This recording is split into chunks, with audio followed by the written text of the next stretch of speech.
હવે વાત કરીશું જીટીયુના કંટ્રોલ વી અને કંટ્રોલ સી એટલે કે જીટીયુના કોપી પેસ્ટ. અમદાવાદ જીટીયુની ગંભીર બેદરકારી સામે આવી છે. પરીક્ષામાં ગયા વર્ષનું બેઠું પેપર જીટીયુએ આપી દીધું હતું.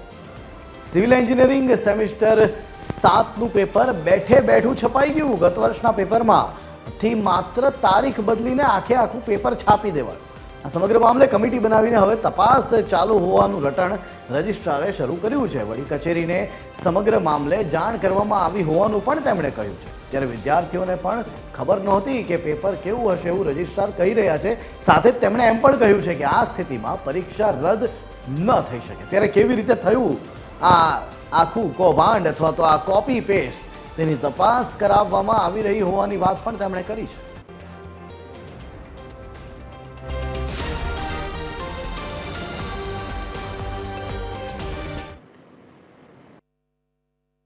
યુનિવર્સિટી દ્વારા દર વર્ષે લગભગ 3200 જેટલા સબ્જેક્ટની પરીક્ષાઓ લેવામાં આવતી હોય છે અને એના માટે જુદા જુદા અધ્યાપકો પાસેથી કમિટી દ્વારા નક્કી કરેલા અધ્યાપકો પાસેથી પેપરના સેટ મંગાવવામાં આવતા હોય છે. એમાં આ અધ્યાપક દ્વારા જે 2024માં પેપર મોકલવામાં આવેલું હતું તે જ પેપરનો સેટ ફરીથી યુનિવર્સિટીને મોકલી આપતા આ પ્રકારની બેદરકારી અધ્યાપકની સામે આવી છે.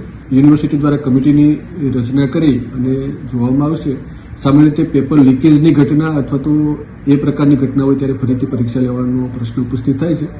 આ પેપરમાં લીકેજ નથી થયું પરંતુ સેમ પેપર ફરીથી પૂછાયું. આમ છતાં જો કમિટી આ અંગેની ભલામણ કરશે તો એ અનુસાર કાર્યવાહી કરવામાં આવશે.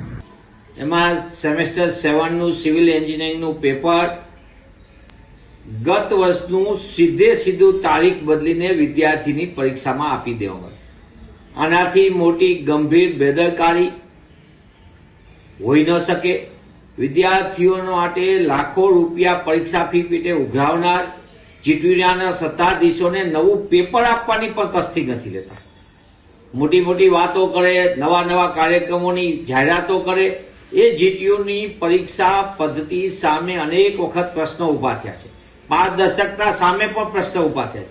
ત્યારે યુનિવર્સિટીનું મૂળભૂત કામ પ્રવેશ પરીક્ષા પરિણામ અને પદવી જેમાં સૌથી મોટું પોલમ પોલને ગોલમાલ ચાલી રહ્યા હોય એ કેટલે અંશે વ્યાજબી છે.